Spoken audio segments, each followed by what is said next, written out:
So I think we can go ahead and start the meeting. Good morning, everyone. Snowy, cold morning, January 19th. Uh, we'll call the Land Bank meeting to order. Um, and let's see, we do have several members of the public here today, and good to see everybody. I can't see everybody. I will say first that we were on a Zoom meeting with the Strategic Plan Subcommittee yesterday, and my internet kept blinking out. So I hope that doesn't happen today, but if it does, I know I have good backup. Um, Tanya, thank you for being Paul Revere for us and changing the meeting venue to online at the last moment, giving everybody notice.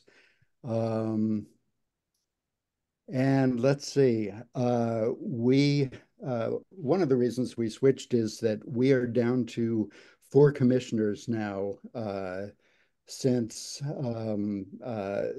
two of our commissioners, Krista Campbell and Sandy Friel, have just been termed out. Two of us are from other islands than San Juan, and at least a couple of us couldn't get out of our driveways. So sorry to have the meeting on by remote. I like to uh, have live meetings and see everybody in person, but it's good to see those of you who are here. So thanks for coming. And now we'll have an opportunity to hear from you. Is there anybody who'd like to make public comment?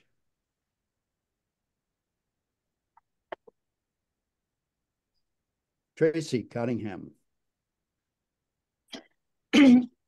I hope you can hear me. Is that Yes. loud and clear? Okay. Well, good morning. And this is kind of a fun report in that many of you may have seen a photo that Amanda submitted to the announcement for this meeting of me riding along in a chariot. And I really would like to talk about it because this is a unique wheelchair device for a Lopesian who is a quadriplegic.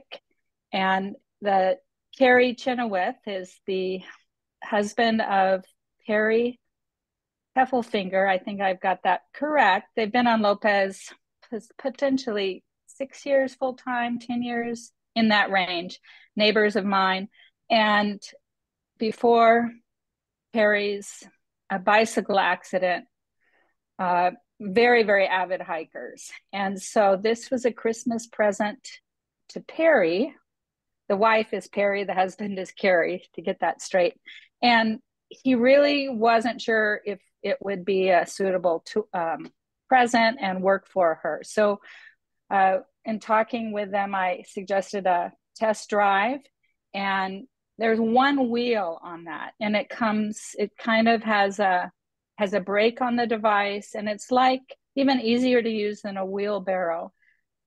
So it was a success to make it down to Channel Preserve, along the beach, up and over some little pieces of driftwood, onto the cobble, and Amanda and I both got to ride in this device, and we hope. I have gotten a report that Perry received it for Christmas. Saw some photos of her out at the tip of Spencer Spit. So it was just a delight to be able to try out this accessible wheelchair. So I wanted to mention that, and you may see Perry and Carrie out on the trails. Be great to be trying out additional trails, Land Bank, Preservation Trust, National Monument trails with Perry. So thank you. That's great. Thanks, Tracy. And it's great to hear about making our preserves more accessible to more people. Exactly. Anybody And else? good luck. Oh, and good luck with getting new commissioners on board. And I presume we'll hear today what that when that may be happening. I think so. Any other comments?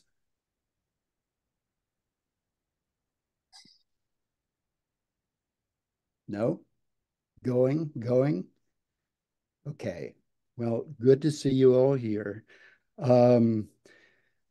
Next up is approval of our last meeting minutes from December 15th. That was a meeting we had during our annual retreat and strategic planning retreat on San Juan. So brief meeting, approval of the minutes.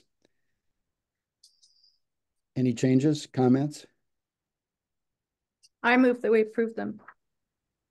So moved, and I don't think we have to vote. If we have a consensus, they are approved. Okay, next up, our partner update from Vicki Edwards with the San Juan Preservation Trust. Vicki. Thank you, Brian. Good morning, commissioners. As Brian mentioned, my name is Vicki Edwards. I am the Conservation Director at the San Juan Preservation Trust. I just have one update regarding our partnership project with the San Juan County Conservation Land Bank, and that is our Katy Mountain Preserve Addition conservation easement. Angela and our legal counsel and I met with the county attorneys recently, and we are working through the details to close the project by the end of February. We are on the county council agenda for the public hearing with Lincoln on February 6th. And we will be attending that meeting with Lincoln to answer any questions that the council or others may have.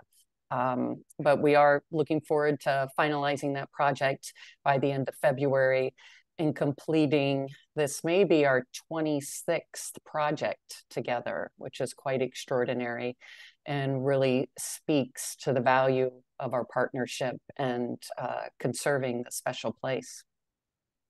And that's it for my update, Brian. Thank you.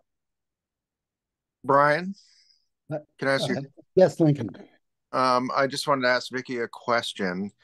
I know in having a conversation with Angela, I think it was Angela anyway, she mentioned that one of your staff is putting together kind of a summary of all the projects that we've done together. And I'm just wondering what the ETA on that might be and when we'll get a chance to take a look at it.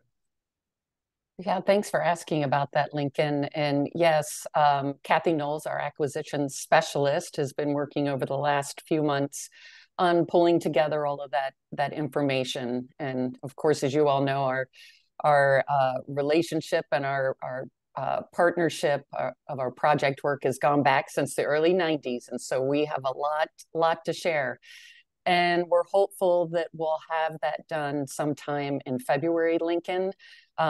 As part of that, we have had conversations with Mike Thomas about presenting to the county council a presentation on the San Juan Preservation Trust, which of course includes all of the information in our partnership with the San Juan County Conservation Land Bank and the council. And so that would be a really significant part of that presentation, but just also being able to provide the context of our partnership and how we are able to leverage our resources, private and public, and being able to be nimble and complete such complex land transactions and protecting the San Juan Islands. So that's definitely something we'd like to bring forward, hopefully sometime in February, Lincoln. Great. Thank you, Vicki. I just want to say that's great news and very important information. 26 projects. I haven't been counting, so I had no idea, and that's a really nice surprise.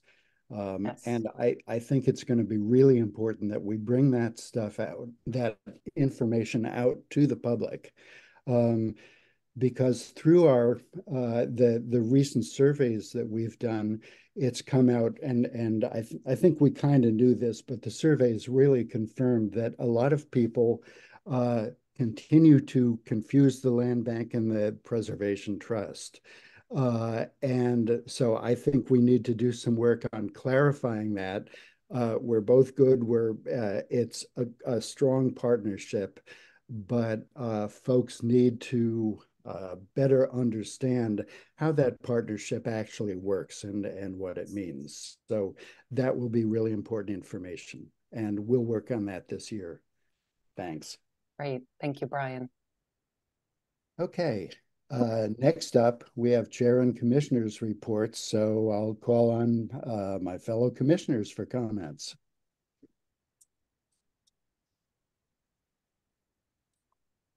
Marilyn. Oh, no, I'm sorry, Peggy. Okay. Glad to see everybody on this virtually on this snowy day. Glad we're not driving. So I've been working on a number of different things, and I have a couple of questions and things that I'd like to bring to everybody's attention. One of them is that back, I believe in November, the Land Bank drafted a letter that was intended to go to the tribes following the decision by the Land Bank to retain ownership instead of transferring that or selling it to Bureau of Land Management. And to my understanding, that letter is not gone out to the tribes yet. So I'm bringing that to the attention of everyone and hoping that we can find a way to move that forward. It might need to be revised a little bit. My understanding, it might be on the county manager's office, but I think it's of utmost importance to find a way to move this forward so that the tribes do not feel like we're not paying attention, and that we do, in fact, that we do want to work with them. And so I'm really hoping that that can move forward.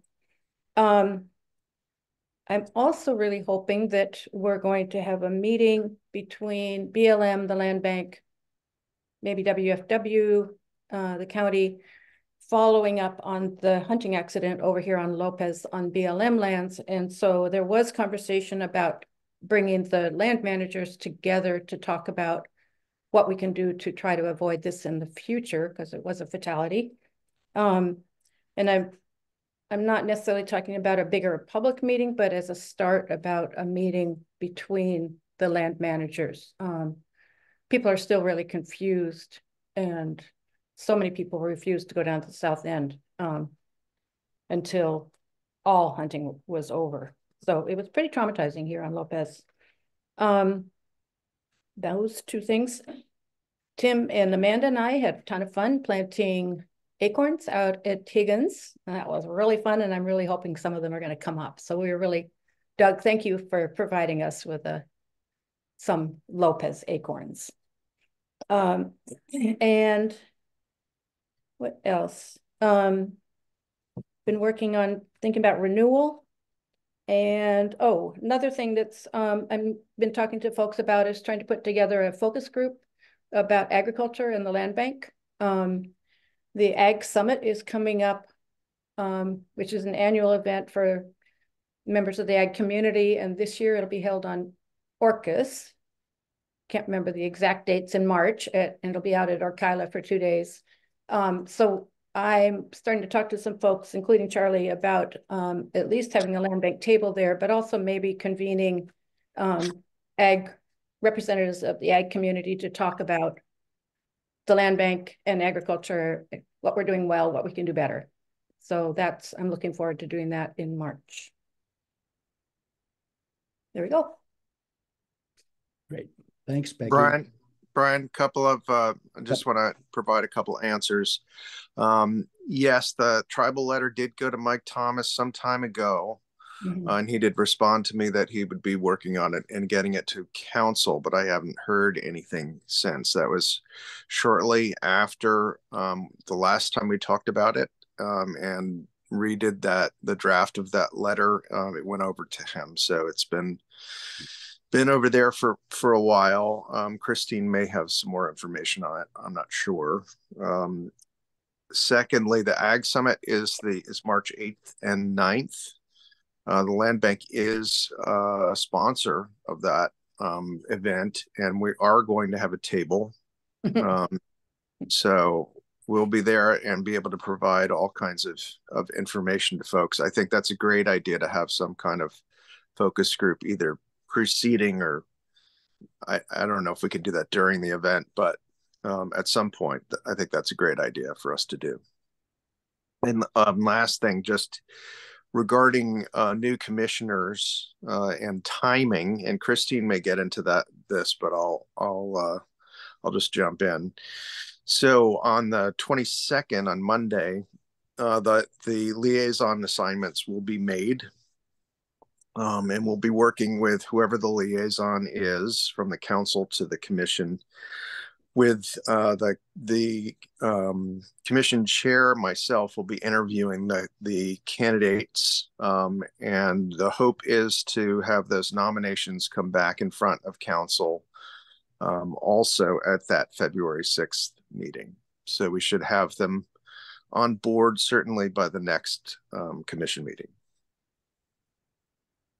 Okay, that's great, Lincoln. Thank you. And I was going to ask about that because we've had one interview and we're looking at, I believe, 3 more. And I'm going to be available for 2 more weeks before I leave for Mexico for 2 months. So I am glad to hear that it's moving along. And we will have an answer by early next month, I hope. Okay. Other commissioner updates. Amy, Marilyn, anything?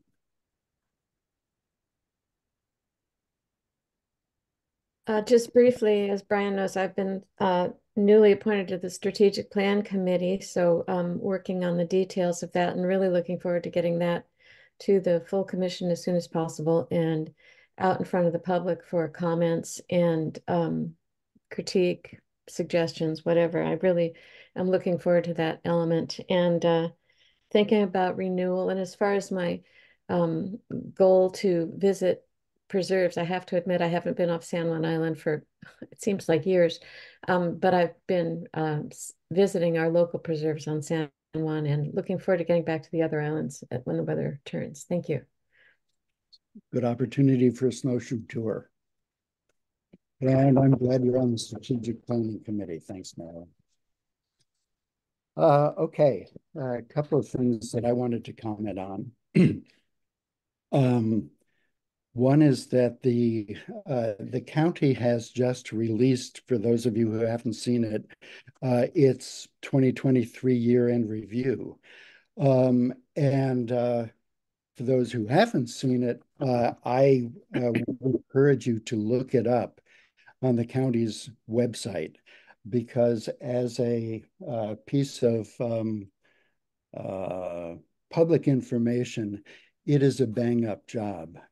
I assume that Aaron Wygant, now Aaron Andrews, put that together. It's graphically really great, and I think we can use some lessons in doing something like that. In terms of information, it's very brightly colored and cheery.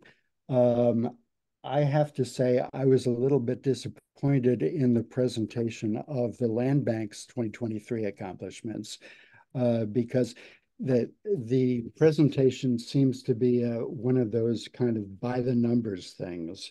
So while it noted that we've put in 12 new parking spaces at Mount Grant and 20 culverts, new culverts on Turtleback, that stuff is important to us. It's important generally, but I frankly don't think that our user public really cares a whole lot about that.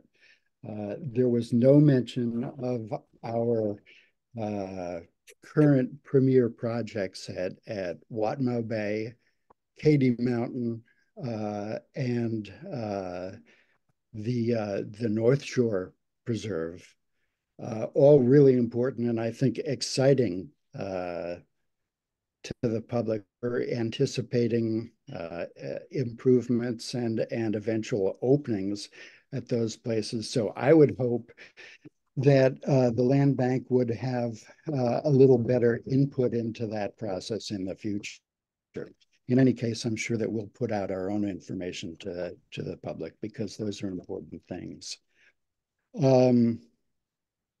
I will mention briefly that as Peg has already mentioned, there's a reauthorization committee beginning to form and organize.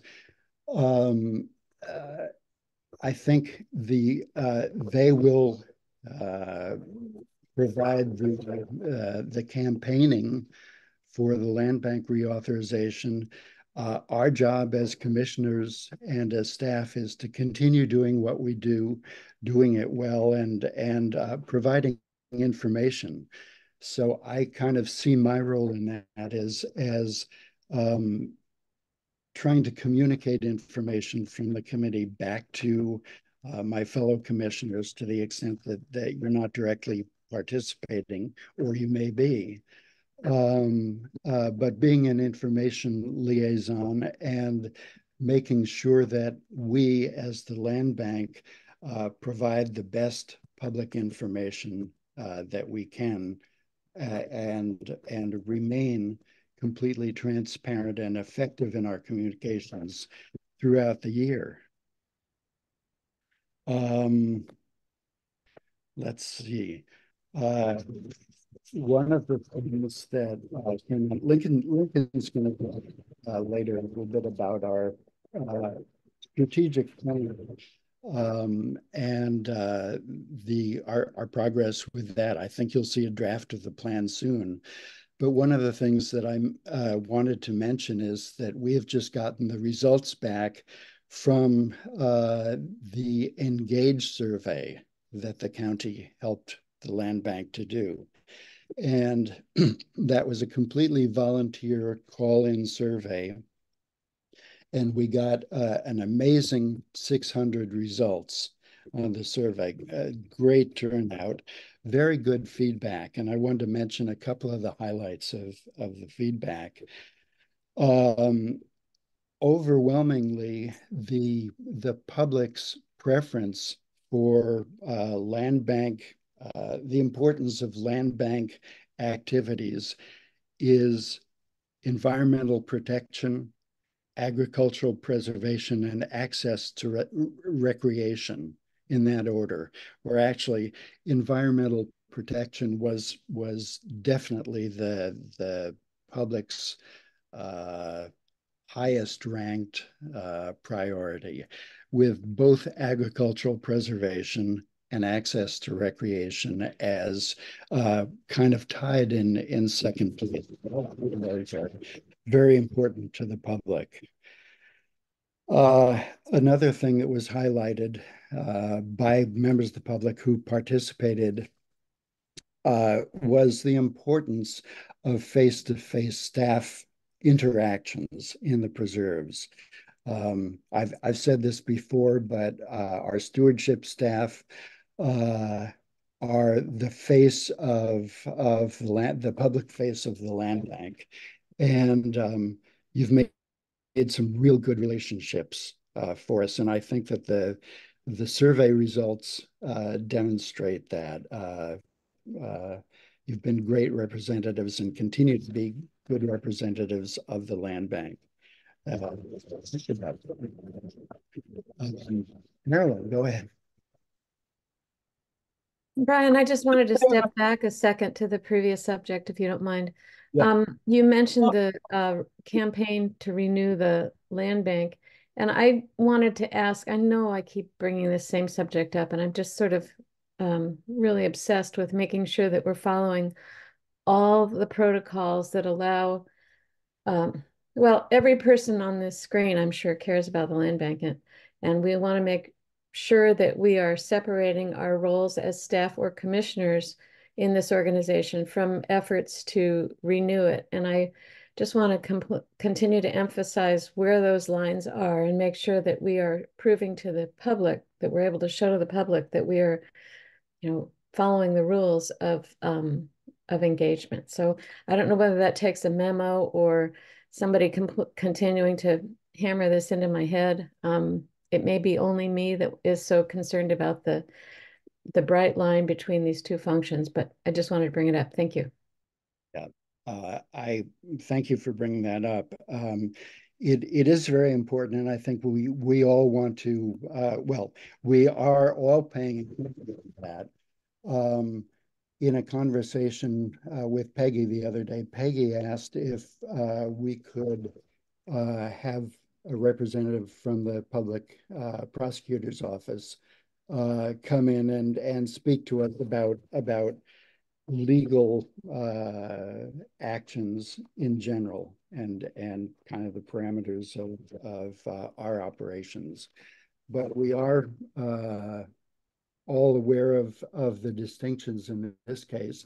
And that's one of the reasons that I tried to make the distinction that the what I'm calling the Friends of the Land Bank Committee will do the active campaigning for the reauthorization.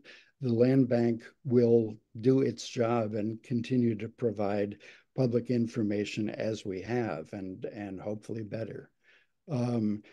We can participate as commissioners individually in the reauthorization effort. Staff cannot participate on paid staff time. But again, doing our jobs well is the best thing that I think we can do to maintain the public support for the land bank. Part of that is avoiding controversy. And that's another thing that I wanted to speak to is that one of the highlights, one of the other highlights of the survey was that the land bank, people keep saying that the land bank needs to be more transparent. I believe that we are transparent. I believe that we do many of the things that we do a great job at most of the jobs that we're supposed to be doing, but somehow we still haven't managed to communicate all of it effectively to the public. A lot of misinformation continues to be out there. And some of you may be aware that there was a letter to the Journal of the San Juans a couple of weeks ago, or last week actually, a very nasty letter talking about the land bank's responsibility for the Zylstra Trail and actually slandering Lincoln, accusing Lincoln of a bunch of very unfair stuff. The land bank, of course, has no responsibility for the Zylstra Trail, and we need to make that very clear very soon and repeatedly. I became aware of that letter because Amanda Zeus, former commissioner, told me about it and sent me a copy of her response to the journal. So both Amanda and Jim Skog responded, and there may have been other responses since. I have not seen a response from the land bank. We need to respond immediately and very strongly to accusations and misinformation like that. That's one of the things that, especially during this year, we really need to do. We need to be on the ball with that stuff. So I just wanted to make that point that we need to be strongly responsive to misinformation. We need to continue to put out good information. And reading Tanya's outreach and communications report, I was very glad to see that Tanya is busy at work compiling a 2024 outreach calendar, and the note for our collaboration with photographer Katie Leck Foster. that stuff is really important. If any of you haven't clicked the link that Tanya provided to Katie's photographs, they're amazing wildlife photographs. She's really a talented photographer. And I think for the land bank to partner with somebody like that, and by the way, on Facebook there are lots of local photo groups that provide photographs of land bank preserves, other wild places. I think that we can take advantage of those photographs and credit folks with those. That's what we value about the San Juans. So I guess my word on that is that communication, better communication was a focus of our strategic plan retreat, will be a focus of main recommendations within the strategic plan, and needs to be our main focus for this coming year. Communication and outreach. Thanks, Tanya, for all you do. It's really important. I guess that's all I have. Hey, Brian. That's it. Yes, Peg. Quick question. I don't know what the protocol might be, but I wasn't aware of those letters, and maybe I need to be checking all the different sites, or I wonder if letters, pros and cons, can be sent to each of us land bank commissioners, so we know what's being, or at least a heads up that there's letters out there, something so that we can all stay in the loop. I think that's a great idea, and that's how I became aware of it. However, as I said, the letter was not sent by the land bank. It was sent by a past commissioner. I don't know whether there was a land bank response at all. And I think, you know, it's a really good idea for the land bank to have friends who respond on our behalf, but we have to be aware of it, and the land bank needs to respond first, in my opinion, and also provide the correct information to folks. So the Journal of the San Juans, of course, has a paywall now, which I ran into.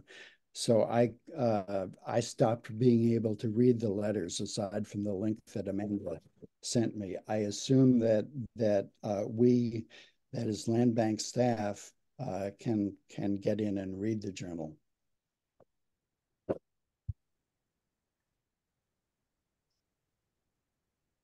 Yeah, so a couple of things on that. We are working on a response. In particular, Marilyn is working on a response as a commissioner. You know, we do have an issue with responding as the land bank itself.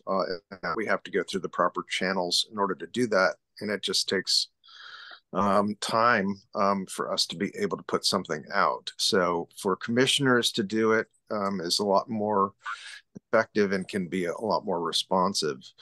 There have been a couple other responses to that letter as well. So Jim Sko wrote a letter also. So I think that the responses are out there, and that's good, but it continues to be kind of an issue of how we respond to these things and how quickly we can respond in an official way to these things. Marilyn.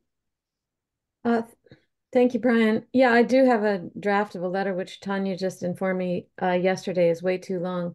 And I was pretty sick last week, so I fell behind the curve on being able to be timely in my response. But one thing I just wanted to bring up, and that has to do with official responses. My belief about our commission is that no individual without a vote of the commission can represent the commission.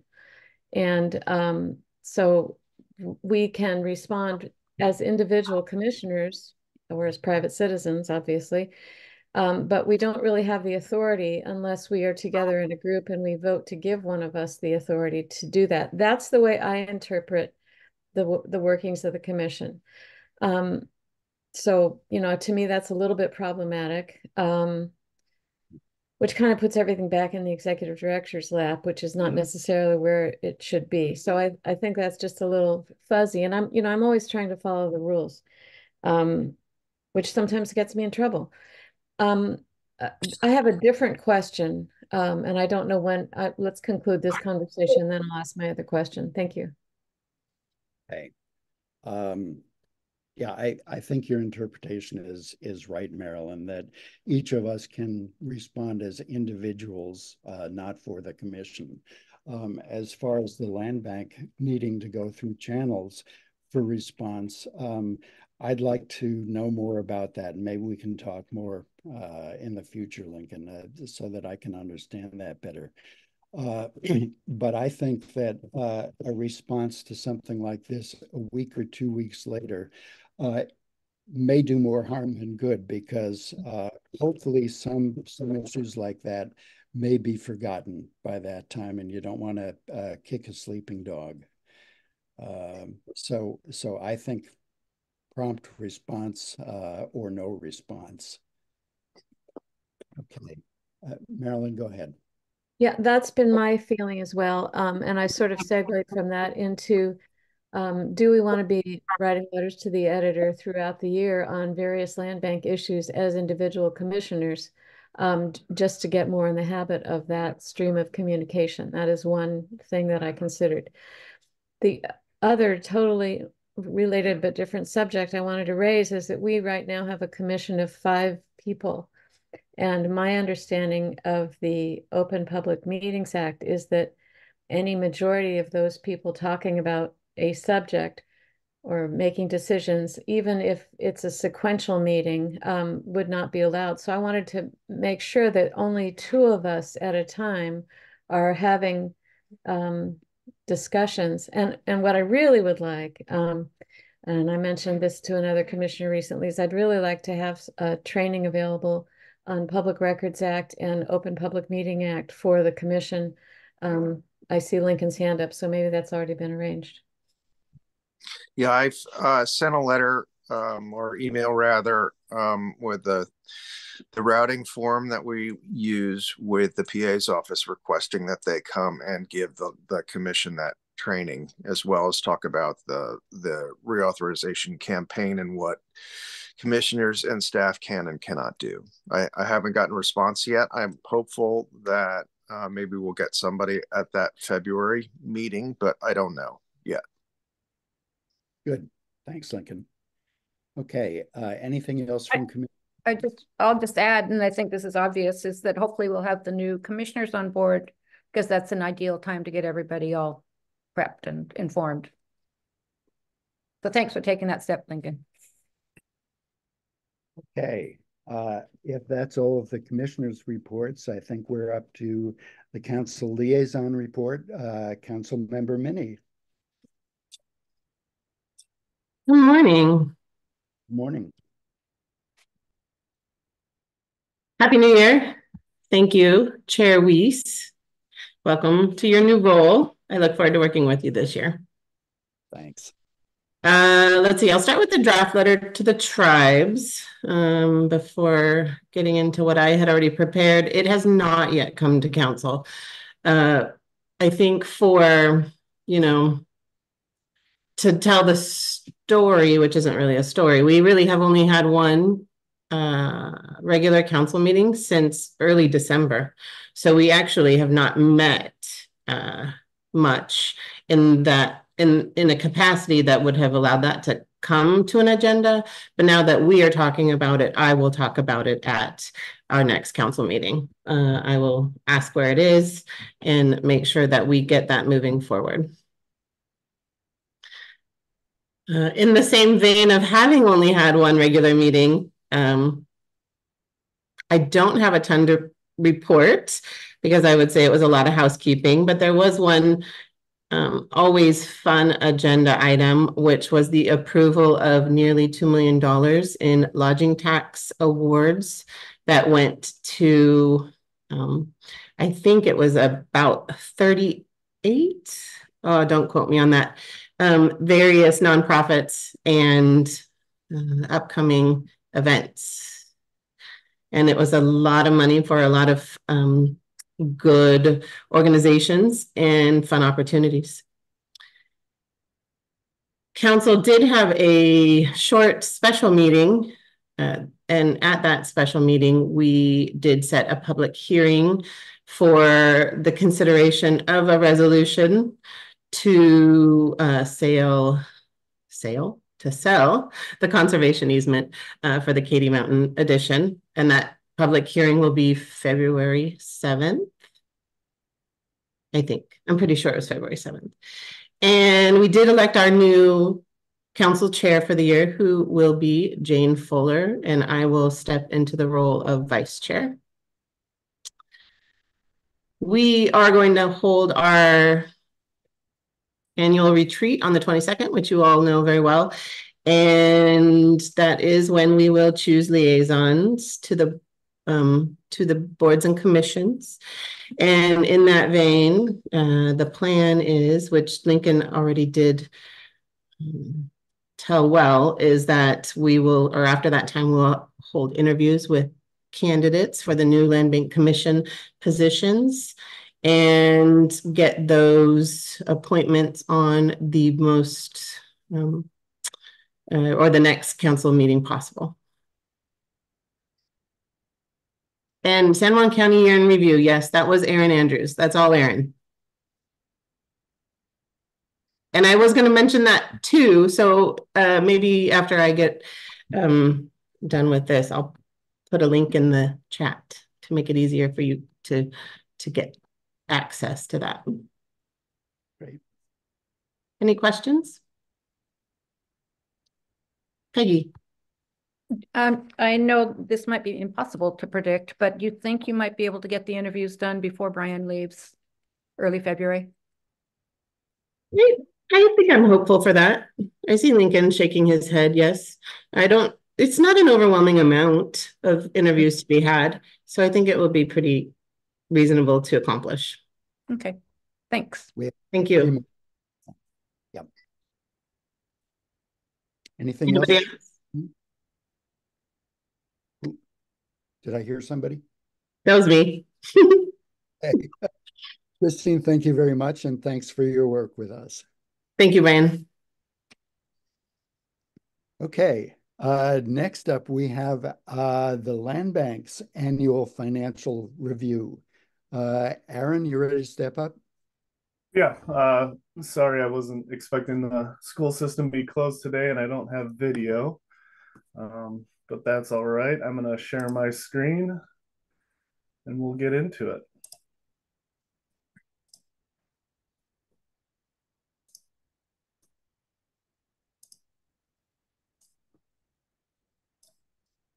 Okay, can everybody see the screen?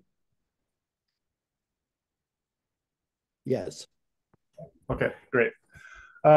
So first off, I just want to mention that these are draft financial statements for the fourth quarter and the end of the year here. That's just due to countywide. The auditor's office is still wrapping up transfers and journal entries and haven't officially closed the month, and they won't do so until tomorrow. It was the date that I was given, the 20th. So I just want to preface that when I did run reports to do these financial statements, there might still be some slight changes. I tried to hold off as long as possible to make sure as much was included for our two funds as possible. So there might be some slight variations, but as I've been paying attention, most of it that I'm, aware of was included by the time I printed reports from the auditor's office to be able to do this. So I'll just start off with that statement. Again, with these reports, since this is fourth quarter, I will be referring to fourth quarter numbers as well as the impact on the overall year of 2023. First thing we're going to start off with here is our conservation area fund. Compared to last quarter ending in September, if you look at our overall cash on hand, it did decrease by 864,000. Most of that is due to the fact that we made the decision at a previous commission meeting that we were going to put more money into the local government investment pool where we gain interest based on the fact that interest rates are still pretty high. And we did make transfers for the conservation area fund, but we had not done that yet for the stewardship fund, just based on the fact that there was going to be a lot of transfers into and out of the stewardship fund at the end of the year. But just for this one, just for the conservation area fund, that number is reflected at the top of cash on hand. But when looking at total current assets, and that's a combination of our investment fund, the LGIP, and cash, we sit at 5.4 million at the end of the year. And the overall change between fourth quarter and third quarter was only 14,682. Next, I'll talk about general obligation bond payments. That is our long-term debt, not including our loan from stewardship that is captured separately in expenditure. Since it's an interfund loan, it is not long-term debt and bond payments. This 3.8 number where we ended the year, this is just in reference to the current long-term bonds that we hold. And that number is reflected there at 3.8. I'm going to get into revenues and expenditures for the conservation area fund.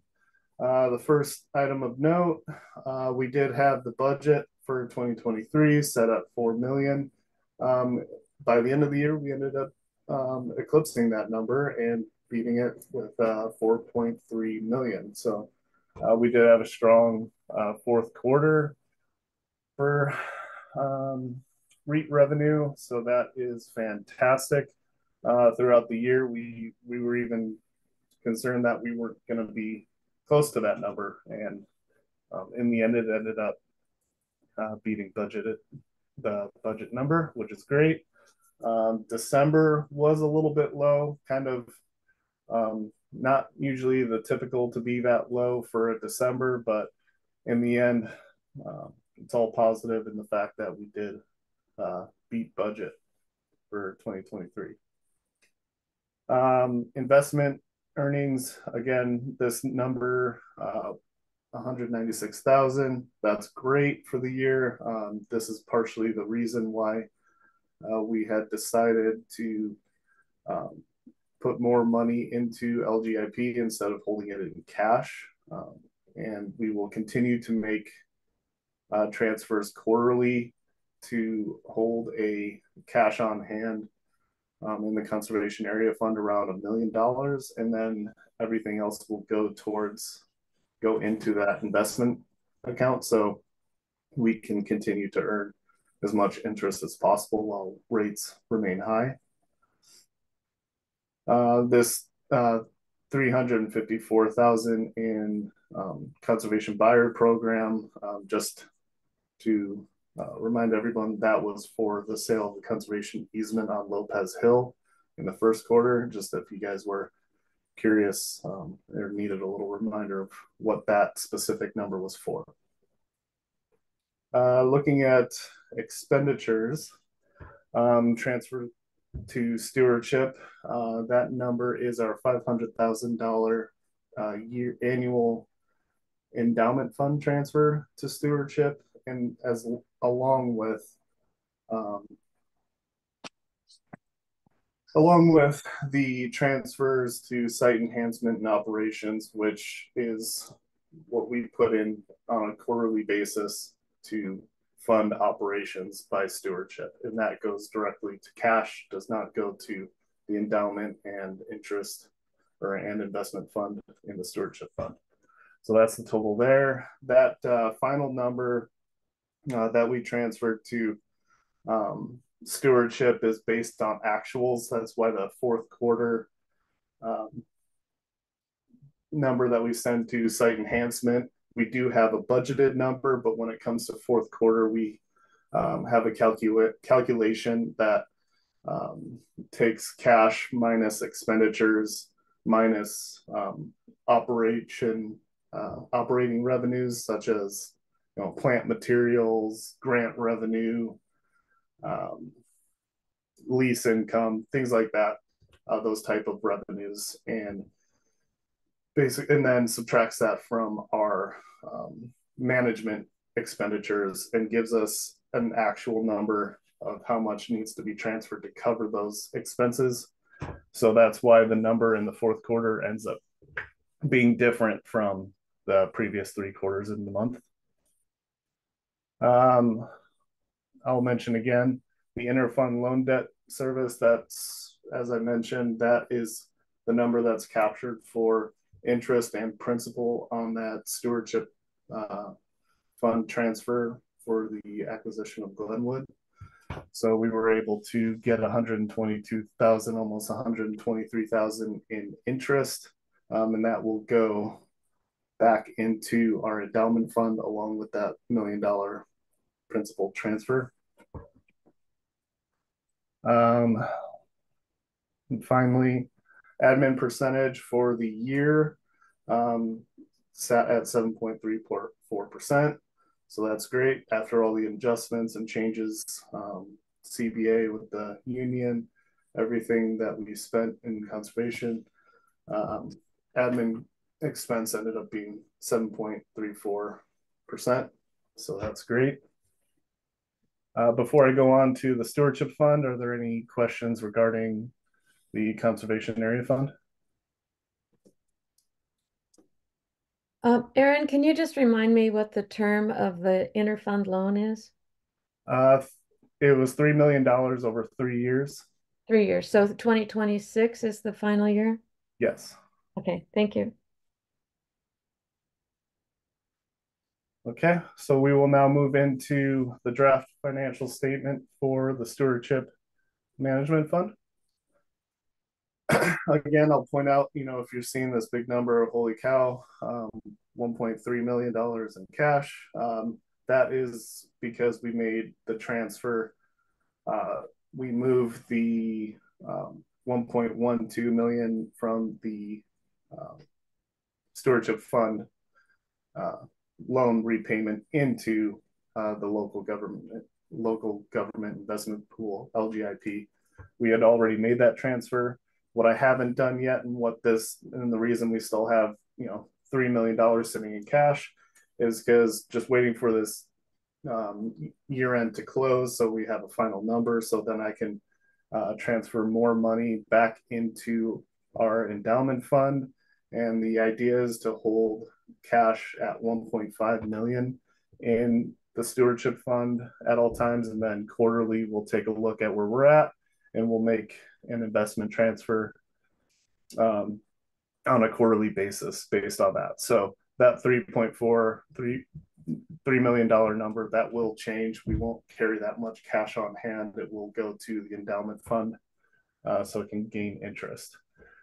And that's why we see a total 5.8 million in cash for the stewardship fund. This includes the LGIP funds and cash on hand at 5.8 million.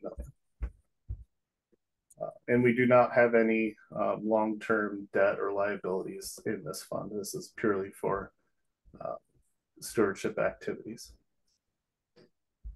Looking at revenues for the year, everything was kind of discussed in terms of what transfers were made. We have the $1 million which was made, $1 million principal, which was made in second quarter. We have the $500,000 transfer for site enhancement, that 161,780, that is the fourth quarter site enhancement transfer, as I had mentioned, for based on actuals actual expenditures for the entire year, given that we have made our consistent budgeted transfers for the first 3 quarters. So that's why that number is significantly lower in the fourth quarter, because we were under budget as a whole for the stewardship activities and expenditures. So last thing I'll point out here, total expenditures for stewardship management, property management, maintenance, capital expenditures, which are site enhancement, was 81.6% of the total budget. And that's reflected there. And again, back to the reason for that calculation for site transfers, site enhancement transfers. So overall, from 2022 to 2023, overall cash between the 2 funds went from 9.4 million to 11.4 million. A lot of that is due to the fact that we didn't have any big acquisition projects this year, along with stewardship spending was a little bit under budget this year. So in our combined funds, we set out about 11.4 million in total cash between cash on hand and investment funds. And that is all I have for the Stewardship Management Fund and the Conservation Area Fund. If there's any questions, more than happy to answer. Erin, it's Marilyn again. I just have a couple of clarification questions, and I'm sorry to put you on the spot. We didn't have a chance to talk yesterday. I wanted to verify that in the Stewardship Fund, everything in the LGIP is the endowment. Is that correct? Yes. Okay, and that'll be supplemented by your transfer after you close out from cash. Yep, so, as soon as 2023 is officially closed, I'll have a final number, and I'll be able to make a transfer to LGIP that leaves cash on hand at 1.5 million. Okay, so we have roughly 4.2 million then in the endowment. Right, we will, yes. Thank you. And the second question is, the second question is a detail that I'll bring up with you later. I don't think it's relevant to the rest of the meeting. Thank you. Okay. Anybody else? Okay, I will stop sharing. Thank you.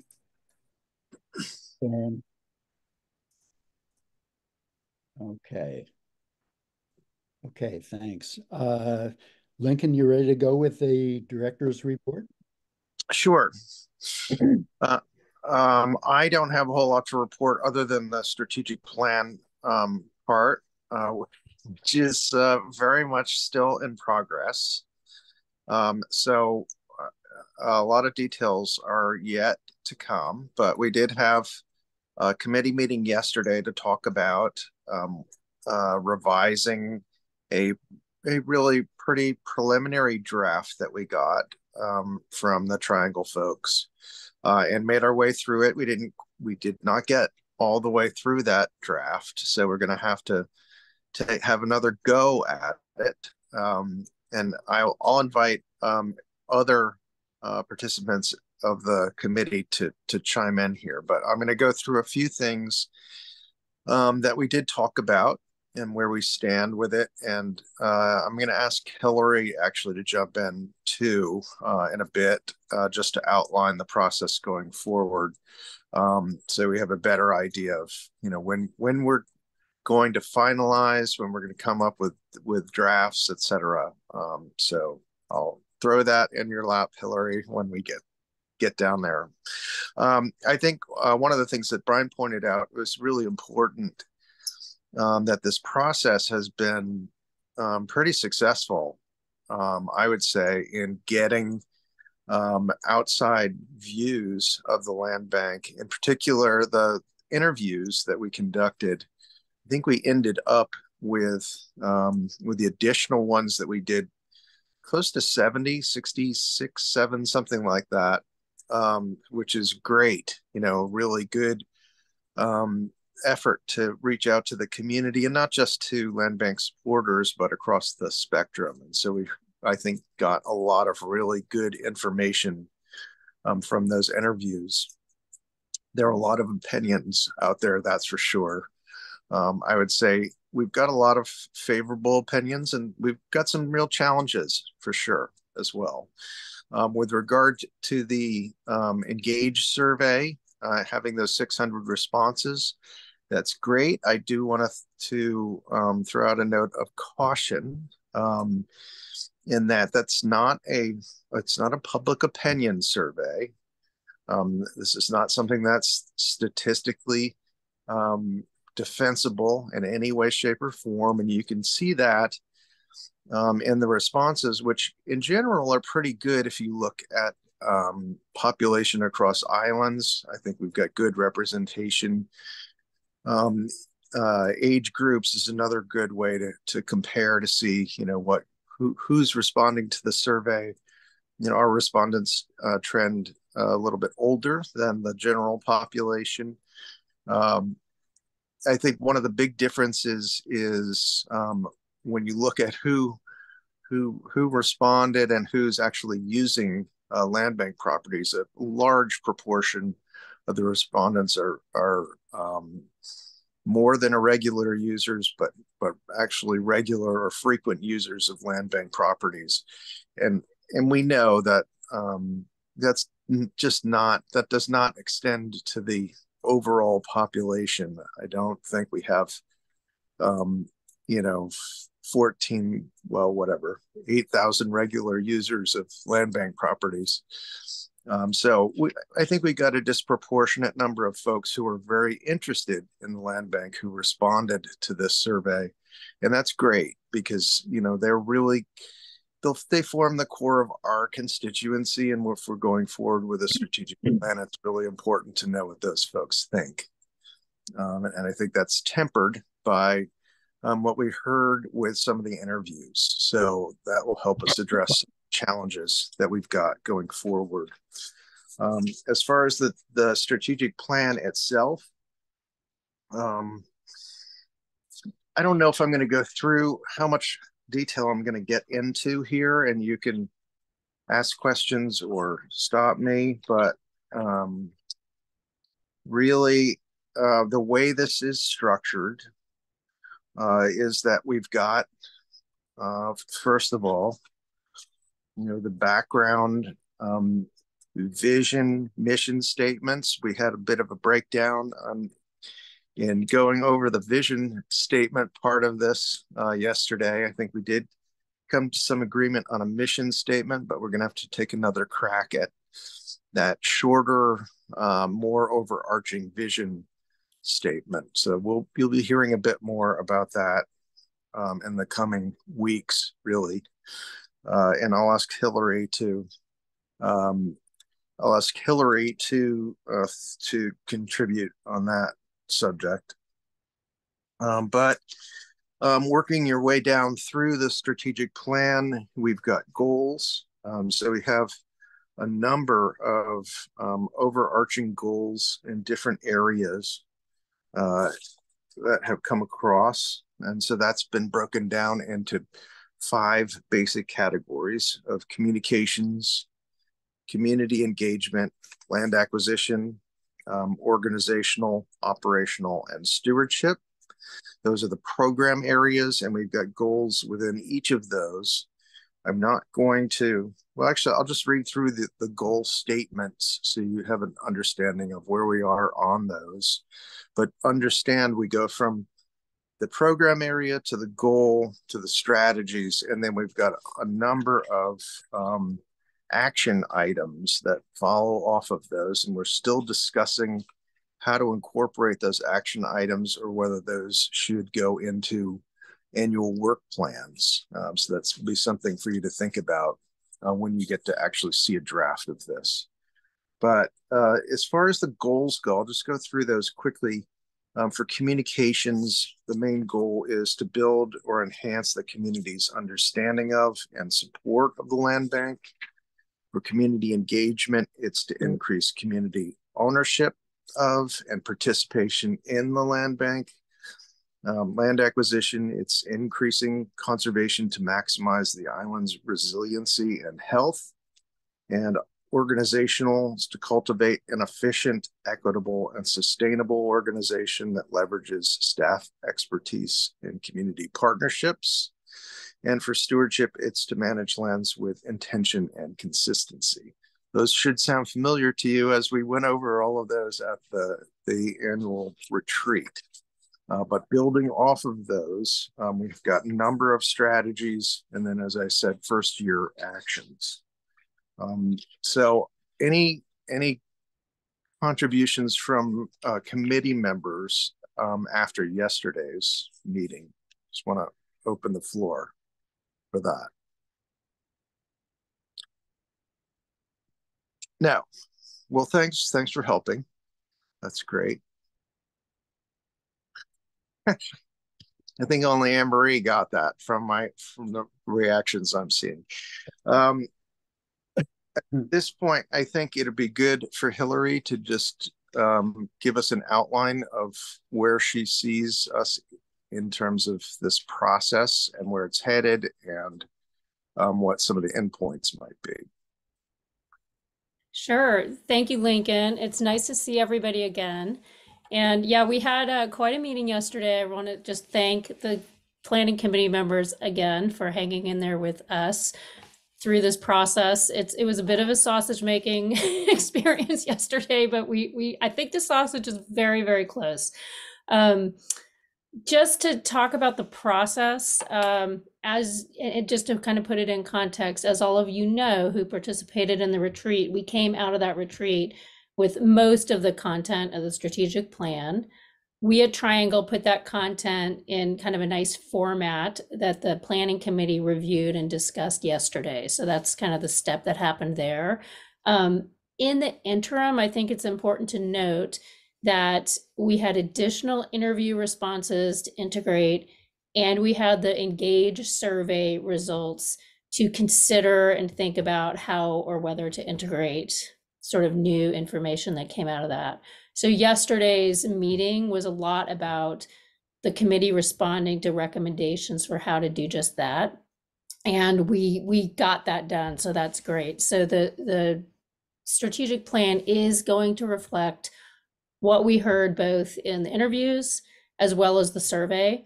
And we'll have a really kind of clear documentation either in the strategic plan or as an appendix or something where it says, we reached out, we heard this, and here's how we're addressing it. So that it's very easy for you to communicate that. That aside, moving forward, I think we're about 98% there with the content, with a few remaining pieces. Lincoln mentioned the vision. We need to nail down the vision. I think we've landed on a pretty good mission statement that the committee feels good about, with kind of one language tweak that might be needed. The goals are clear. Those were agreed to at the retreat, and so those are not changing. And what we are going to do at Triangle is take the input and feedback we got yesterday, create a new version of the strategic plan, send it back to the committee with very clear instructions. The whole document is not up for editing and review, just specific sections. So there's going to be some very clear instructions to the committee that will hopefully just hone us in and make kind of the final push for the committee's work to be fairly streamlined and efficient.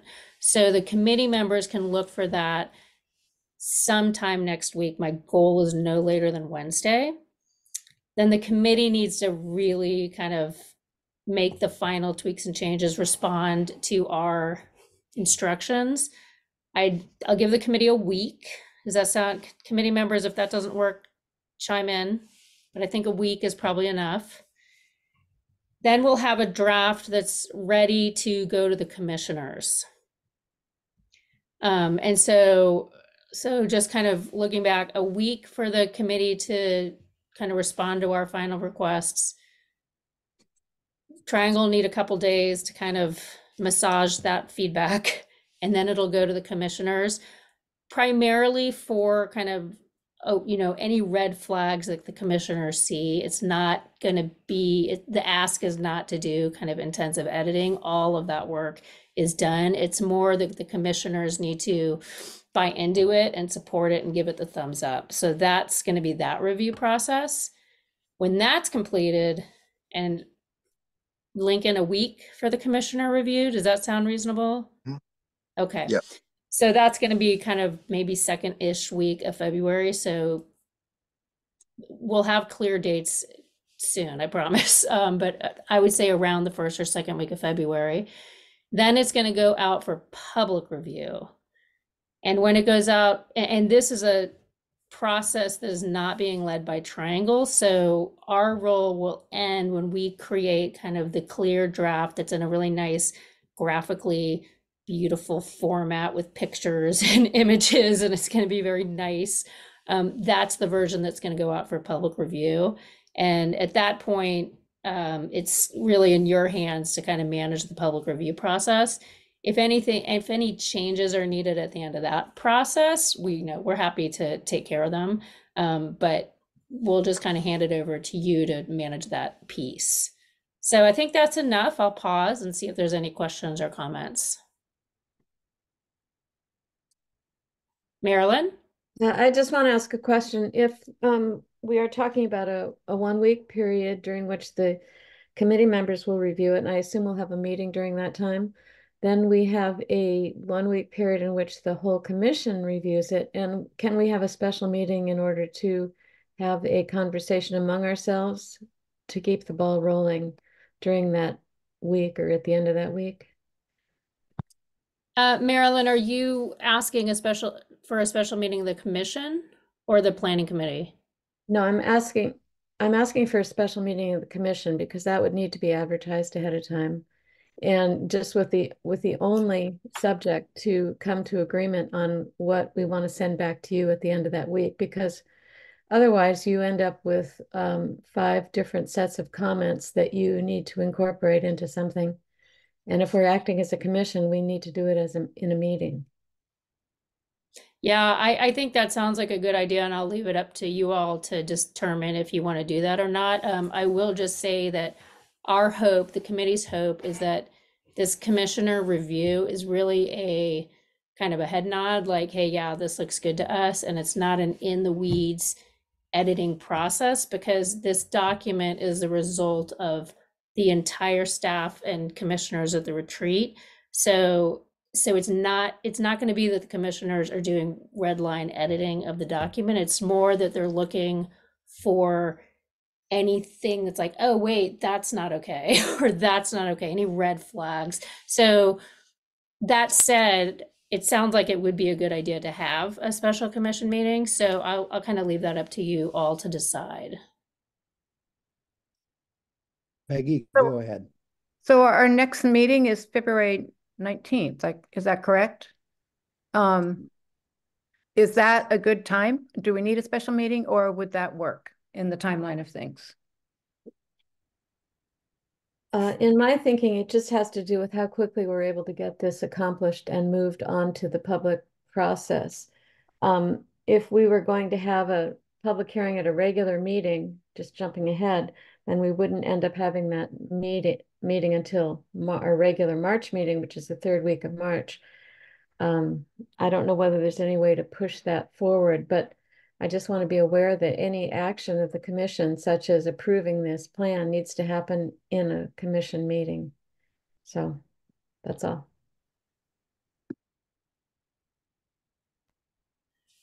Timing wise, I'm looking at the calendar. I think you said the 19th of February, but that's President's Day. Is it the 15th, Friday the 15th? Is that right? That's the next meeting? Well, I have Friday the 16th. Oh, I'm sorry, Friday the 16th, yes. Timing wise for us, I think that would actually be perfect. So if you want to bring it into the agenda for February 16th, I think that would be great. And have that be the approval day. And I'm happy to kind of present it and lead that conversation if that would help. Okay. can we rely on staff to produce a calendar for committee and commission approval and then moving this out to the public? I think that's the real goal, is our public review. So we need to look ahead and focus on that. Yeah, I think we can do that. Another part of this too is that it'll be important for us to be on the council agenda and give them a shot at, well, just letting them know what's going on and present this to them so that they have a clear understanding of what's in this plan and aren't surprised when we start going out to the public and they start hearing back from people about all the things the land bank is contemplating doing. But we can pull together a calendar for sure. Right.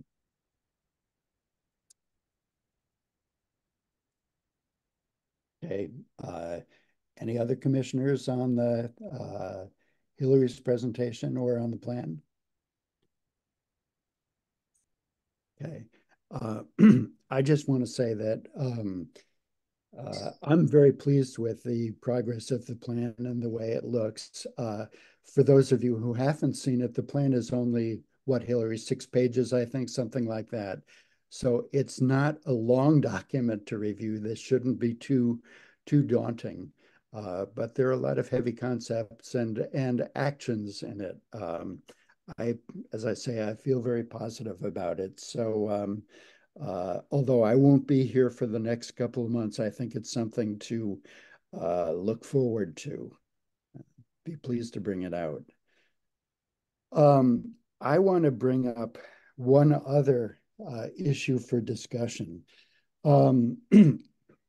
This is something that I tossed into the conversation really at the end of the day yesterday, and it's a little bit outside the box in that it's something that we didn't discuss at our retreat. It's something that hasn't been anticipated in the strategic plan, but that I think that we as a commission need to give some consideration to before we bring this plan out to the public. And that is the issue of our partnership, I'll call it, with affordable housing groups. We now have a dual REIT since last year. The affordable housing REIT is tied to the land bank REIT. I think many of the public know that, but some still don't. And it's something that we have to be very clear and specific about, particularly in the reauthorization campaign. We also are, let me say it this way, I think all of the island's affordable housing groups, from what I understand, have pledged to support the land bank in its reauthorization campaign. So really, they are our partners in a couple of different ways. And I think that we need to do something to clarify and demonstrate that partnership. One of the reasons for that is that there has been forever so much misunderstanding and misinformation about an apparent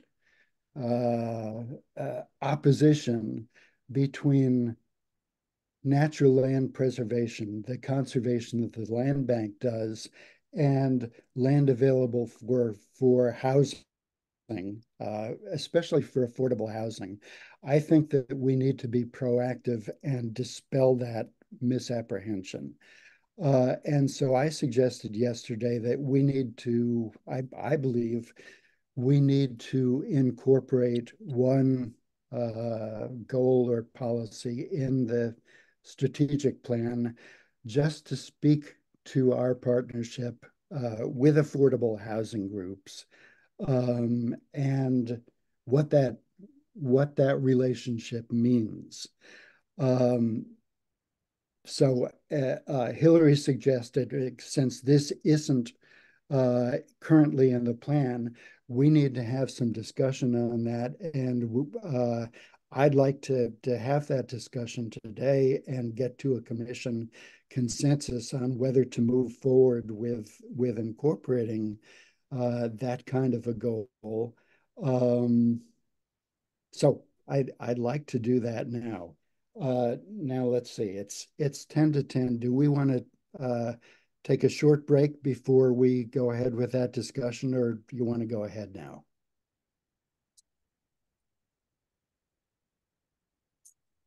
Everybody's muted.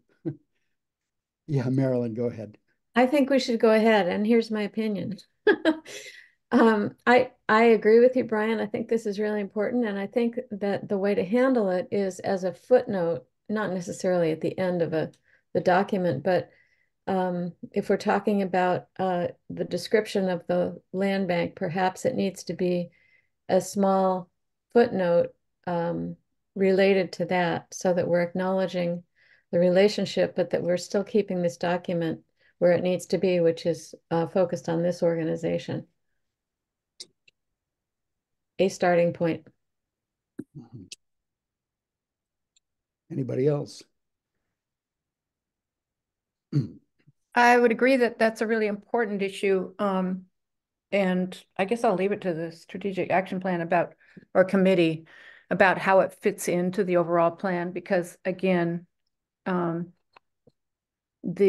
think these actions are really directed towards land bank, but and this clarification of the affordable housing REIT has to do with reauthorization. So they're kind of slightly different, but it's all about education. Yeah, let me respond to both of you. And I agree that it definitely needs to be part of the reauthorization plan. To Marilyn, I think that it needs more than a footnote, because I'm not talking just about an acknowledgement that there is this partnership for affordable housing. I think, and I've said this to Lincoln, that we need to put some parameters on that, because this can be a slippery slope. We need to be careful. We need to very explicitly state and define that we are a conservation organization, that conservation of natural lands is our part of the deal. If there's another part of the deal, we can be open to sharing that and partnering with affordable housing groups. But I think we need to say a little bit more about what that would look like and how we would do it. Now, how much of that goes into the strategic plan, I'm not sure yet, but I do think we need to go into it a little bit.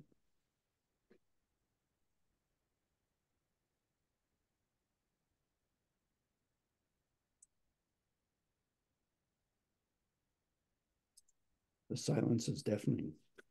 My concern is simply that our mandate does not include affordable housing, and will not unless we change the mandate. As far as I read it, there's probably some detail in there I don't understand. But I think as far as the community's understanding of the process goes, it's worth acknowledging wherever we have the opportunity as an educational piece to say, we're in this area and there's another REIT for another area, and they're linked in this way, but not in that way. Maybe Amy's got some light to shed on this subject. I don't know about light. Thanks, Marilyn. Hillary, I like your option that you wrote in the chat. I would caution us from sort of being overly prescriptive about this. I don't think we need to say much. And I think, maybe we could carry this to a future conversation, since, it's sort of separate, but, the sort of Venn diagram circles don't overlap a whole lot on this. So I think we want to not be prescriptive in saying, we're only this and we're not that, and it's not in our mandate, but so that we can sort of leave space for when those opportunities to partner do present themselves. So that's why I like Hillary's suggestion in the chat. Thanks. I haven't seen the chat yet, or Hillary's suggestion. Hillary, could you maybe state? Sure. I'll keep it brief, and it's entirely your decision. And I see Peggy's hand is up too, but I was just noting that your fourth goal around organizational and operational issues, you have a strategy already that states build stronger relationships and collaborations with tribes and other key partners. And an option would be to add to that, including affordable housing organizations. Mm-hmm. That was just the suggestion, but it's in the chat. Thank you. I like that. Peggy? And I appreciate that idea. And what I was wondering about was number 1, which is about communication. So specifically addressing clearing up miscommunication or misunderstandings about affordable housing, or clarifying affordable housing connection to the land bank REIT. So it seems like it could fall under number 1 as well. Mm-hmm. Mm-hmm. That's good. I do also like Marilyn's suggestion that to clarify that while affordable housing is not in our mandate, our mandate is natural lands conservation and all of the attendant resource things, not housing. So I think that needs to be made clear. As I like the suggestion of incorporating housing groups as a partner. Anybody else? Lincoln. Yeah, I'm not quite sure how to incorporate all of this, but I agree with you, Brian, that it's really important for us to address this issue. There's a lot of interplay between what we do and what the affordable housing folks do, and there's a lot of separation also. And so I think it's really clear, we need to make it crystal clear that where we've had opportunity to participate and partner with affordable housing organizations, we've made an effort to do that. Probably the best example is the fact that we purchased the Argyle lots in Friday Harbor, and they now are going to go for affordable housing. But in general, the affordable housing issue is going to play out in the urban growth areas or places that are adjacent to the urban growth areas. And the land bank has really made a conscious decision to be very, very careful about working in those areas and removing density from places where density is supposed to go. And that's going to be a critical factor in accommodating affordable housing projects. So by consciously avoiding those areas, unless there's something that's just really critical that will serve that more populated area, and we do have those, things like East Sound Waterfront Park or Deer Harbor Preserve are great examples of places in denser areas, but provide an incredible service to the folks who live there. But otherwise, we're focused much more on the rural areas. And I think if there are properties where there's a potential for a partnership with affordable housing, we're certainly willing to talk about it.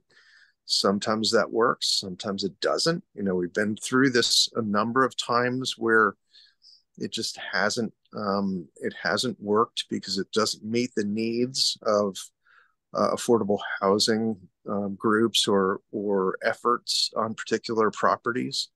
But we have gone through those steps. We have made those efforts. And so I think it is important to find a place to express that. I'm just not sure how that works on the context of the strategic plan. I think that's all true, Lincoln. Now, can you say that in one sentence? Yeah, sure. Why not? Maybe at the next meeting. That's right. You'll be in Mexico, so you'll miss that.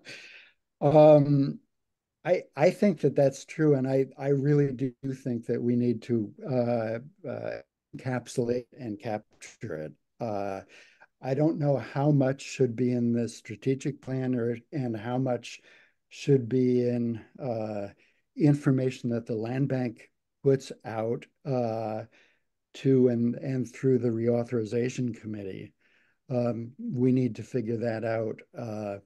I guess my suggestion, unless anybody else has anything specific, is that you and I and maybe anybody else who wants to jump in online try to brainstorm and work that issue out and work out some real simple 1 or 2 sentence language that we might incorporate to characterize that partnership.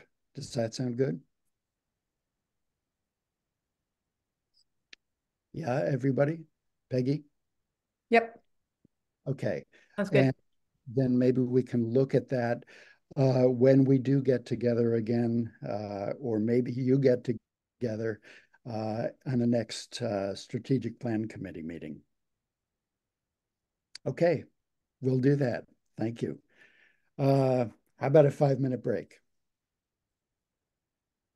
10 o'clock. Why don't we be back at 10 past 10? Okay.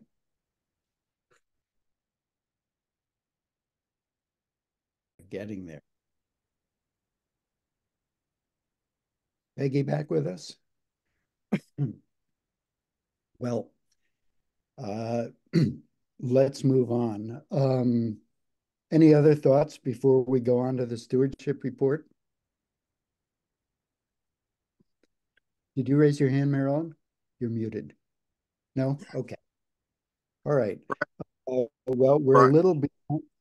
Yeah, Brian, I've just got a couple of things I want to point out.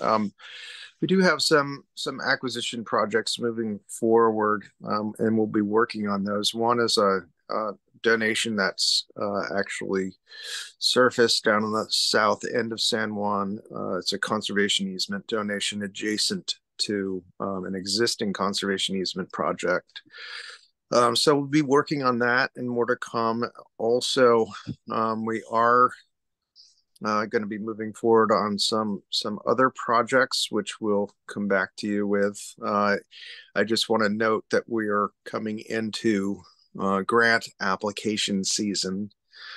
So we'll be meeting with the other terrestrial managers to talk about salmon recovery grant possibilities, as well as Washington Wildlife and Recreation Program and Aquatic Lands Enhancement Account grant possibilities for acquisition projects. So that's going to be happening. Should have a fair amount more to report at the February meeting. Okay, thank you. Okay, shall we move on to the stewardship report? Who'd like to go?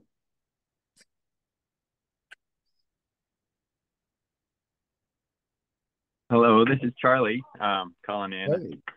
And I got to duck off here in just a minute to join the Lopez Island Farmer Listening Session, also virtual. We were going to meet at the Grange, but like this, transition to virtual. And I just have a couple updates. As you guys know, we have an RFP out for egg leases, San Juan farmland at Fraser Homestead and Beaverton. And the deadline for proposals is the end of February. We have a few interested parties, conversations going, and so that's all moving forward. I'll be reaching out to more of you, hoping to get 1 or 2 commissioners to help look through applications. And so that will be early March, and I'll be in touch about that. I've spoken with Peggy a little bit about that process. Yeah, the farmer listening sessions, we have one today on Lopez, and the Orcas listening session will be on it's January 30th at 10:30 a.m. And in San Juan Island at 10:30 a.m. on the 31st.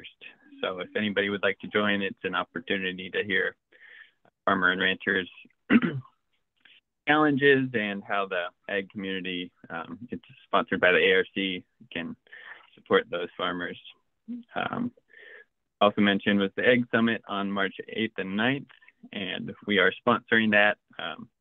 We'll have a table on the 9th, and any of you are welcome to join in that effort. Also, the alums will be giving a tour of Kaufhout Farm on the 8th for Egg Summit folks. So I think that's all for now, and I'm going to duck off. I look forward to seeing you all soon. So Charlie, those leases will be wrapped up by the time of, is he still here? I think Charlie's gone. Okay. Thank you, Charlie. Anybody else? Doug, Peter, Aaron? I saw Amanda on here before. Yeah, Amanda. I could say a couple of things. I think I'll just do. Oh, go ahead, Doug. Go ahead, Doug.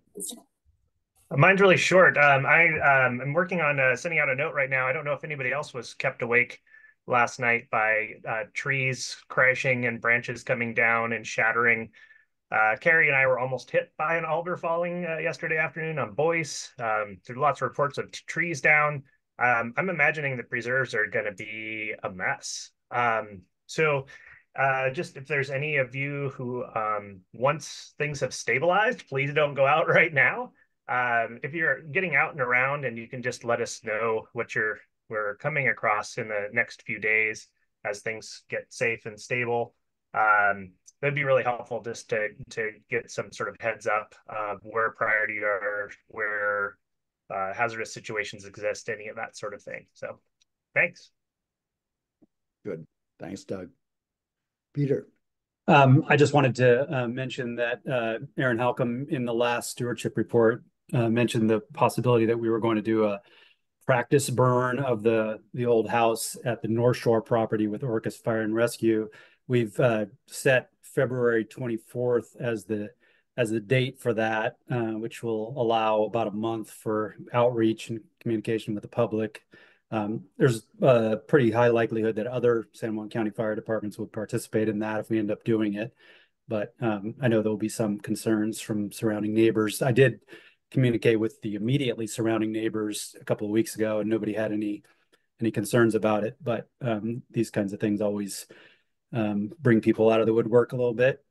So I'll keep you posted on how that all goes. But you know, the goals here are to give a nice local opportunity for practice by the fire department, to ultimately probably reduce the cost and complexity of the demolition, you know, a lot less material to haul away to the mainland. And also the timing is a little bit related to the barn swallow colony that has been nesting in that old house because it's been open for many years. And we're trying to get the building down before the swallows return to nest, and hopefully have them move into a new little nesting structure located near the house that we're still working on. So stay tuned on that. Okay. Peter, and I meant to mention you before in terms of communication and staff responsiveness to neighboring concerns. You brought that to a couple of us commissioners anyway, and immediately responded to the person who voiced the concerns and got data from the fire department and so on to allay those concerns. And obviously we're on some of these things, we're on a tight deadline with multiple concerns. So great job. That's the way the land bank should respond. And thank you very much. Thanks, Brian. I'll share briefly, I guess, following up on two things. One, in terms of communication, also Peter responding to the neighbors, but also, yeah, sharing with us all internally about changing plans and considerations. So appreciate being involved in that. And also, I just wanted to kind of plug, Lincoln mentioned the grants meeting next week. And just to emphasize that it's one of the partnership things that the Land Bank does. So we're facilitating that meeting with other folks that will be applying, and just making sure that we don't leave money behind and we're not overly competitive with each other. And I really appreciate that. I guess also regarding planning, the stewards will be having a meeting next week too, to go over a calendar of stewardship and management plan aspirations. And then starting to look at how that might overlap with outreach and communication, as well as goals that will come from the strategic plan. So lots of planning in the first month of the year. Good. That's it for me.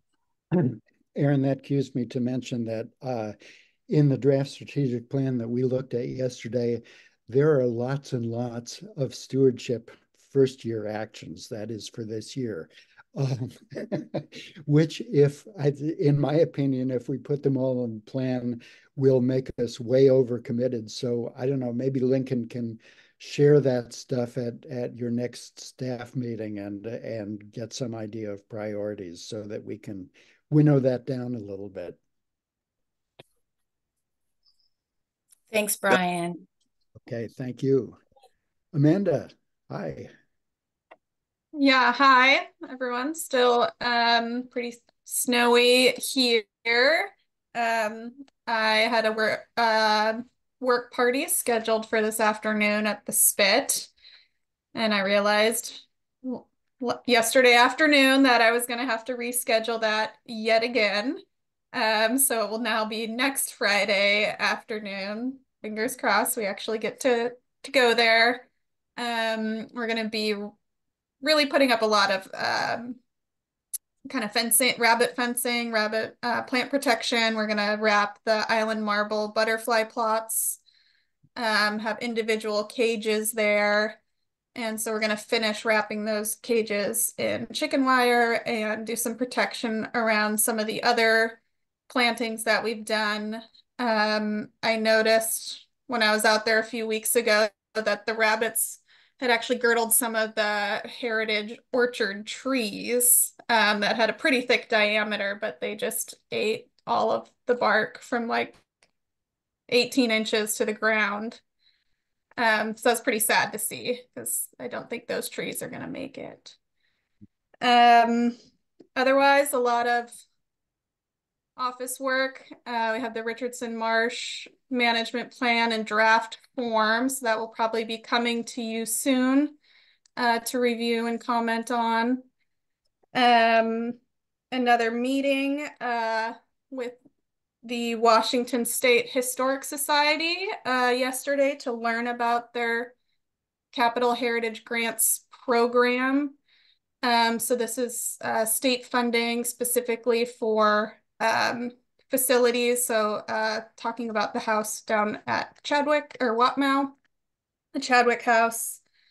So just learning more about that program and their timelines and their requirements. And I'm going to follow up with that next week, a meeting with Amy Frost at the Historic Society and Peggy. And we also have a scoping meeting for the Watmow management plan on the schedule for the end of February, the 27th. So stay tuned. You're all really busy despite the weather. Okay. Anybody else? We catch everybody? Okay. If not, let's move on to the outreach and communications plan. Tanya?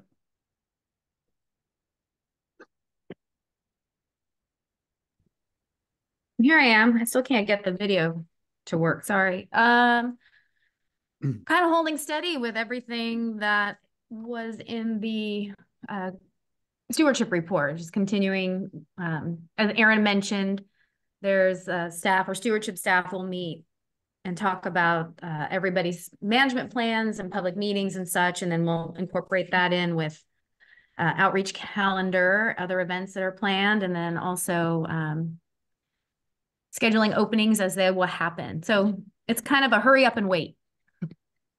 one of those. But yeah, lots of fun photos coming in. That's been fun while I sit at home by the fire and work and post the pictures of the snowiness. Now, my house also, I've been hearing a lot of crackling, and I hope I can dig myself out. So anyone has any questions?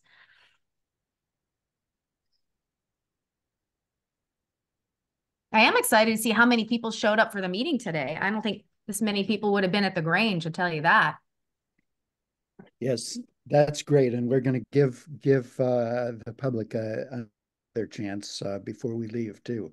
Tanya, I had a couple of comments. First of all, I wanted to thank you for honoring my request at the last meeting that you put names on some of the pictures of volunteer activities. I've seen you, I see that you have done that in the last outreach report and stewardship report. So it's good to see, and I think it's important that we recognize our volunteers, and so thanks for that. Also, in terms of the calendar, glad to see that you're putting together the outreach calendar. I think that we need to put together a calendar of all of our, only our outreach events, but our informational events. What's needed this year, including, of course, our annual report, which is going to be, as always, very important, but probably now more than ever. So I would really like to, for the commission to be able to preview what we have in mind for the coming year in terms of outreach and specific information that we're going to put out. Basically, I would like to see a communications plan. I know that we had a communications committee at some point, and I think that the two commission members who were on that committee have both retired from the commission. So maybe we want to have a couple of new volunteers to revive that and sort of keep the discussion going. But anyway, like to see a plan and review for what we're going to do in the coming year. Yeah, we do have I do owe everyone a doodle poll as far as putting together. We're getting this subcommittee back online, and we were waiting for post once we have our two new commissioners on board as well. So that should be coming up in February. Okay, thank you. So before we go back to the public, any other comments, discussion from commissioners?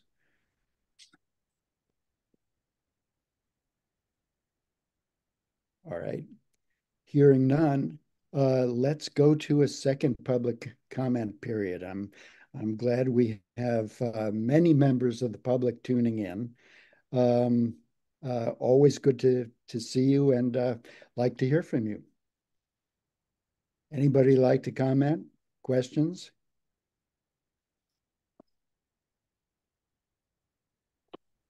I don't know how to put my hand up. This is Patrick O'Hanlon. Can you hear me? Yes, we can, Patrick. Thank you. I just want to, as a resident of San Juan Island for 3/4 of the year, compliment you on the excellent work that the commission and the staff does. It's impressive to see. I have a number of years of experience with conservation organizations outside the state of Washington, and you do a remarkable job. It's just incredible. So thanks for that.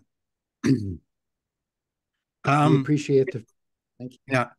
In terms of your upcoming election, I can't emphasize enough, from having watched those sorts of things elsewhere, how important a friends group is. And I hope that you would keep us advised as to how we can help with that friends group.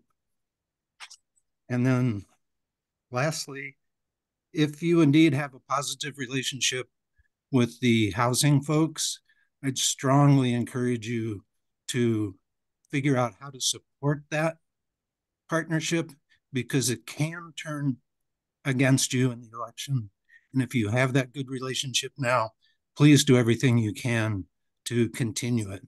And again, thanks for all the great work you do. Great. Thank you, Patrick. And I'll just say that in terms of your involvement, I don't know whether you know yet either of your 3 San Juan commissioners, but I would encourage you to reach out to one or all of them and give them your name, and eventually somebody in the Friends group will reach back out to you and enlist your help. So thanks very much for that. Okay, anybody else? I saw Steve Ulvey a minute ago. Don't see any hands. Yeah, Steve's hand is up. Oh, okay.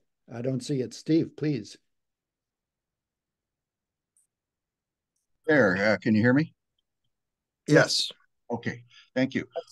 Thank you for a very considerate meeting as always, and it's nice to see new people involved with the commission and things. And I'm a member of the Housing Advisory Commission for San Juan County. I'm not speaking for that commission, but I assure you what you brought up, Brian, I think is very important, and that discussion has already started on the housing side. We're very, very, shall we say, painfully aware that our future is more or less in the hands of the land bank renewal. But the positive side of that, I'd like to point out, because I think you're right. I think you have to be real careful what you do. But if from my perspective, if you take a view from 30,000 feet, the people that brought forth that legislation that was put into state law originally in the 90s, we're so forward thinking, it's just wonderful to think of it. And so what we have is 2 social constructs.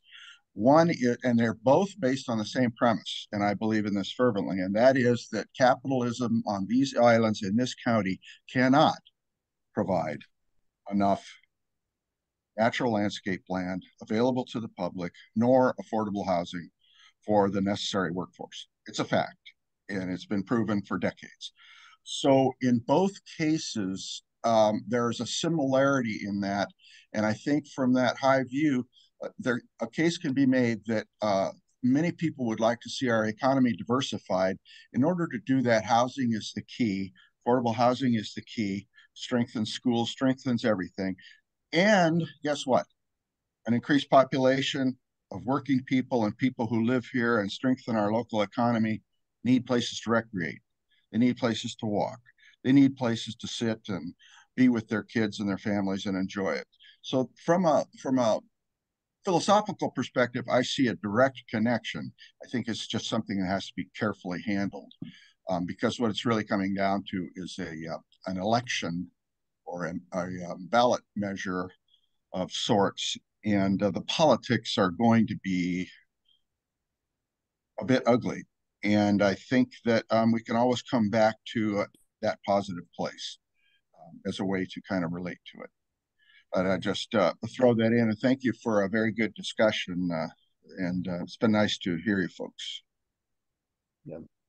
Thank you, Steve. You've been a longtime strong supporter of the land bank, and I didn't know you involved in affordable housing too, but it doesn't surprise me. And I agree completely with your comment on that connection. Thanks. Yeah. Anne Marie. Hi, Anne Marie Shanks. I'm from Deer Harbor on Orcas Island. And Steve, great comments. I really think you're right on. And I am speaking for myself, but I'm also an OPAL board member, and we have the Affordable Housing Community Land Trust. So really support Steve's comments. But I wanted to bring you around to another community conversation that I was in on Tuesday, where one of the members during COVID went around with her husband to look for public access to the waterfront. And she and her husband were quite dismayed because there wasn't very much public access on Orcas. And she was so excited to get out to Glenwood and to see all of that access. And I told her then that I was going to be reeling her in to help us, you know, renew the land bank. And I just think that there's lots of opportunities where people are very excited about what the land bank's doing. So thank you so much. Thank you, Anne Marie. And I just want to say to that, some people who have been interviewed or have calling in on the survey have said that they don't think that the land bank is strategic in its planning. But access to the shoreline, to the waterfront, is something that we have heard for the last several years in our community conversations on Orcas. And we specifically had a goal of shoreline acquisitions for Orcas. And you're right, it is really exciting. And I know that other folks will appreciate that. So thanks for your comment. Okay, anybody else?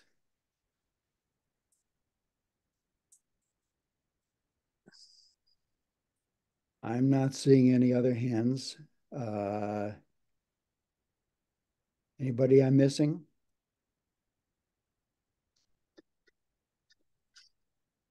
Okay, then. Well, we are early, surprisingly, but I guess unless there's anything else, I think we will adjourn until our next meeting, February 16th. Oh, and I want to say that I will be away in Mexico for the next 2 months. So hopefully, presumably, I will be able to attend the meetings online. But as it doesn't work for me to chair the meetings online. So our vice chair, Peggy Bill, will be chairing the next 2 meetings in my absence. And thanks in advance, Peggy. So until the next meeting, this meeting is adjourned. Thank you. Bye, everyone. Thanks. Thank you.